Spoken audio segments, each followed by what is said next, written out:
अस्सलाम वालेकुम। रेसिपी बनाना शुरू करते हैं। बिस्मिल्लाहिर्रहमानिर्रहीम। आज हम बनाएंगे मज़ेदार से हरी मिर्चों वाला गोश्त जो बहुत ही मज़े का बनता है, जिसके लिए आपने 15 जवे बड़े साइज़ के लहसुन के ले लेना है। अगर छोटे जवे लहसुन के तो आप 2 गांठ लहसुन की छील लें और 1.5 इंच का अदरक का टुकड़ा छिल के उसे टुकड़ों में मैंने काट लिया। थोड़ा सा हरा धनिया और ये तेज़ वाली हरी मिर्च है, वो आप अपने टेस्ट के हिसाब से रख सकते हैं। मैंने छोटे साइज़ की थे तो 15 मिर्च लिए, आप अपने टेस्ट के हिसाब से रखिएगा। अब 3 मीडियम साइज़ की प्याज को आपने चॉप कर लेना है। अब मैंने 750 ग्राम बकरे का गोश्त ले लिया था, हड्डी वाला गोश्त। थोड़ा चिकने गोश्त का इस्तेमाल करें, थोड़ी सी चर्बी लगी रहना चाहिए, इससे बहुत अच्छा टेस्ट आता है। गोश्त को अच्छी तरीके से आप धो लें। उसके बाद इसमें मैंने पौना कप दही डाल दिया। जो मसाला हमने हरा पीस के तैयार किया था इसे डाल देंगे। मसाले में पानी ज़्यादा मत डालिएगा। जार को अच्छी तरीके से साफ़ करके इसमें आप डाल दें। अब इसमें 1 खाने वाला चम्मच मैंने भुने हुए ज़ीरे का पाउडर डाल दिया है और पौना खाने वाला चम्मच मैंने नमक डाल दिया है। यानी आप 1 टेबलस्पून भुने ज़ीरे का पाउडर डाल दें और 3/4 टेबलस्पून नमक डाल दें। अपने टेस्ट के हिसाब से रखें। और आधा चाय का चम्मच मैंने फ्रेश काली मिर्च का पाउडर डाल दिया है। जार में मैंने 1 टेबलस्पून के करीब पानी डाल के अच्छी तरीके से साफ़ करके डाल दिया है। हमें बहुत ज़्यादा पानी का इस्तेमाल इस रेसिपी में नहीं करना है। अब आप इसे मैरिनेट होने के लिए रख दें, कम से कम आधे घंटे के लिए। अब गैस पे मैंने एक कुकर रख दिया था। कुकर जब गर्म हो गया तो इसमें मैंने आधा कप ऑयल डाल दिया है। आप जो भी ऑयल खाते हैं उसका इस्तेमाल करें। मैंने मस्टर्ड ऑयल का इस्तेमाल किया। 2 तेज़पत्ता, 1 जावित्री, 2 हरी इलायची, 2 बड़ी इलायची, 4 लौंग और 2 छोटा टुकड़ा दालचीनी का डाल दिया।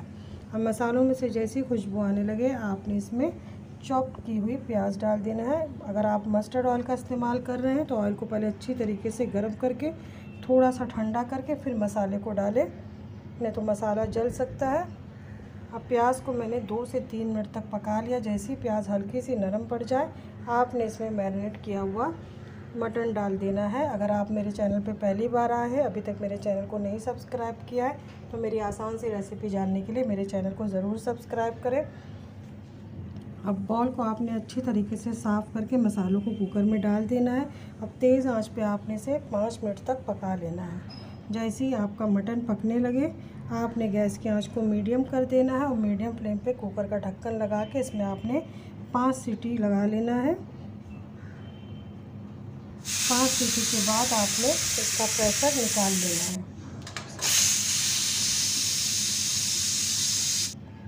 अब कुकर का ढक्कन खोल दिया मैंने। आप देखिए मटन ने कितना सारा पानी छोड़ा है। मटन और दही का पानी ये निकला है। अब तेज़ आंच पे आपने इसे उस वक्त तक पकाना है जब तक इसका पानी खुश्क नहीं हो जाता। इसी के साथ आप इसमें थोड़ा सा कटा हुआ हरा धनिया डाल दें। जैसे ही थोड़ा सा पानी ड्राई होने लगे तो आपने इसमें हरा धनिया डाल के इसे तब तक पकाना है जब तक मटन अच्छी तरीके से भून नहीं जाता, ऑयल आपको नज़र नहीं आने लगता है। अब आप देख रहे होंगे कि ऑयल नज़र आ गया है।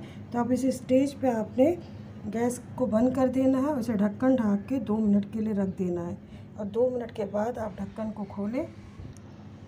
तरी अच्छे से ऊपर आ गई है। मटन हमारा बनके हरी मिर्च वाला गोश्त तैयार है। आप इसे गरम गरम रोटी के साथ खाएं या पराठे या नान के साथ, बहुत ही मज़े के लगते हैं। गरम गरम चावल के साथ भी बहुत ही मज़े के लगते हैं। ज़रूर ट्राई करिएगा। फैमिली फ्रेंड में शेयर करना ना भूलिएगा।